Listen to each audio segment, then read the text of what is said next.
नमस्कार दोस्तों, आज की कहानी है खरीदी हुई बहू। उत्तर प्रदेश के एक छोटे से गांव हरियापुर में रहते थे हरि नारायण चौबे। गांव में उनकी गिनती इज्जतदार किसानों में होती थी। खेत खलिहान पक्की हवेली और तीन तीन बेटे थे, शंकर मोहन और अभय। ऊपर से देखो तो घर में सब कुछ था, लेकिन भीतर एक बड़ी चिंता ने चौबे जी का चैन छीन लिया था। शंकर और मोहन की शादी हो चुकी थी, लेकिन कई साल गुजरने के बाद भी दोनों के घर बच्चों की किलकारियां नहीं गूंजी थी। अब चौबे जी की सारी उम्मीदें सबसे छोटे बेटे अभय पर टिक गई थी।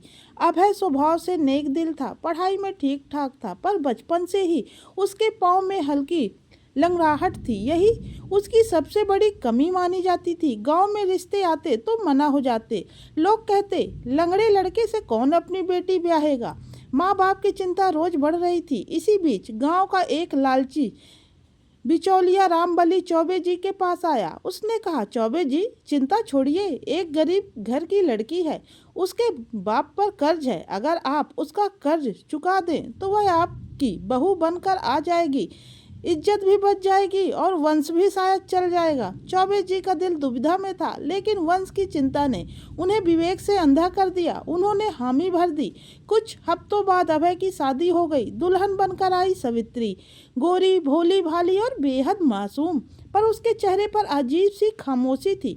चौबे परिवार ने स्वागत तो किया, लेकिन मन में यह बात सबको पता थी कि यह रिश्ता पैसों से हुआ है।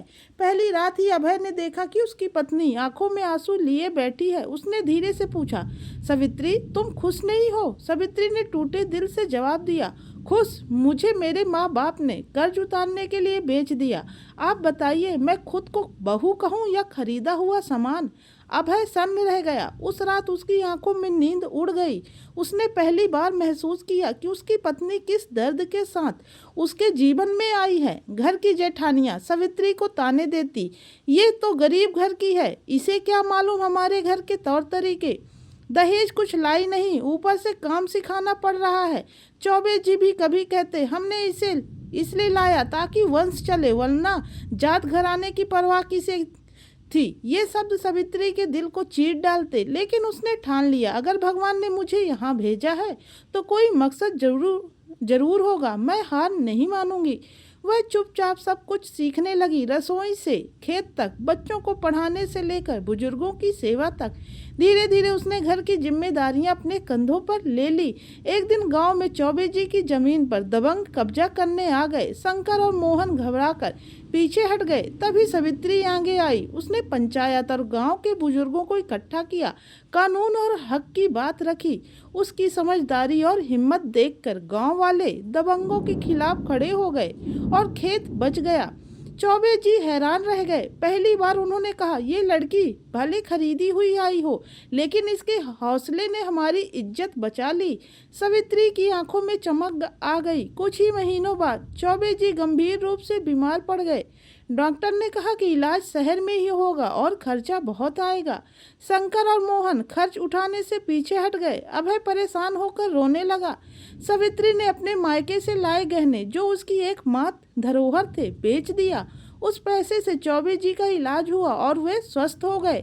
जब चौबे जी को सच्चाई पता चली तो उनकी आंखों से आंसू बह निकले। उन्होंने सवित्री का हाथ पकड़कर कहा, बिटिया तू खरीदी हुई नहीं, तू तो मेरी बेटी है, मेरे घर की असली लक्ष्मी। उस पल सवित्री के लिए सबसे बड़ी जीत थी, लेकिन घर में ईर्ष्या भी बढ़ रही थी। जेठानियां अब उससे और जलने लगीं। तभी एक दिन घर की तिजोरी से पैसे गायब हो गए। उंगलियां सीधे सवित्री पर उठी। गरीब घर की है, चोरी चकारी तो खून में ही होगी। सवित्री ने रो कर कहा, मैंने कुछ नहीं किया, पर कोई विश्वास करने को तैयार नहीं। सबके सामने केवल अभय खड़ा हुआ। उसने कहा, मुझे मुझे अपनी पत्नी पर पूरा भरोसा है। अभय ने खुद जांच शुरू की। कुछ दिनों बाद सच्चाई सामने आई। चोरी शंकर ने की थी, जो नशे की आदत में पड़ गया था। पूरा परिवार शर्मिंदा हो गया। अब किसी के पास सवित्री को कुछ कहने की हिम्मत नहीं थी। गांव में महामारी। इसी बीच गांव में महामारी फैल गई। शंकर की पत्नी और मोहन की बेटी गंभीर रूप से बीमार हो गई। सब घबरा गए। उस वक्त सावित्री ने दिन रात सेवा की, जड़ी बूटियों से इलाज किया, बच्चों को संभाला और मरीजों का ख्याल रखा। कई दिनों की मेहनत से बीमारी काबू में आई और दोनों की जान बच गई। शंकर और मोहन रो पड़े। उन्होंने सावित्री के पैरों में गिरकर कहा, बहन, हमने तुझे अपमानित किया, खरीदी हुई कहा, पर आज तूने दिखा दिया कि असली रिश्ता खून से नहीं, दिल से बनता है। सावित्री ने उन्हें गले लगाकर कहा, परिवार का मतलब यही है भैया, सुख दुख में साथ देना। अब ये घर मेरा भी है। गांव में अब भी कुछ लोग फुसफुसाते थे, ये तो खरीदी हुई बहू है। एक दिन पंचायत में चौबे जी खड़े हुए और सबके सामने बोले, हाँ, मैंने अपनी बहू को पैसे देकर लाया था, पर क्या इंसान की कीमत पैसों से तय होती है? अगर सेवा, त्याग और प्यार से मापा जाए तो मेरी बहू सावित्री करोड़ों की कीमत रखती है। आज से अगर कोई इसे खरीदी हुई कहेगा तो वह मेरी इज्जत का अपमान करेगा। गांव तालियों से गूंज उठा। सावित्री बह निकले। सालों बाद जब अभय और सावित्री के घर किलकारी गूंजी तो पूरा परिवार एकजुट हो गया। चौबे जी ने पोते को गोद में लेकर कहा, आज मेरा वंश इस बच्चे से नहीं बल्कि मेरी बहू सावित्री के त्याग और प्यार से आगे बढ़ेगा। वही इस घर की असली नींव है। सावित्री मुस्कुराई। अब उसके माथे से खरीदी हुई का कलंक हमेशा के लिए मिट चुका था। कहानी हमें सिखाती है कि इंसान की कीमत कभी पैसों से नहीं, उसके कर्मों से तय होती है। रिश्ते खून से नहीं, विश्वास और त्याग से बनते हैं। औरत अगर दिल से परिवार को अपनाए तो वही घर की असली शक्ति होती है। खरीदी हुई नहीं, अपनाई हुई बहू ही परिवार की पहचान होती है।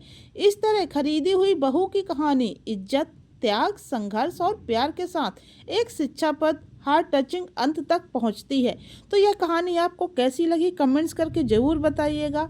अगर कहानी अच्छी लगी है तो दोस्तों के साथ शेयर करना ना भूलें।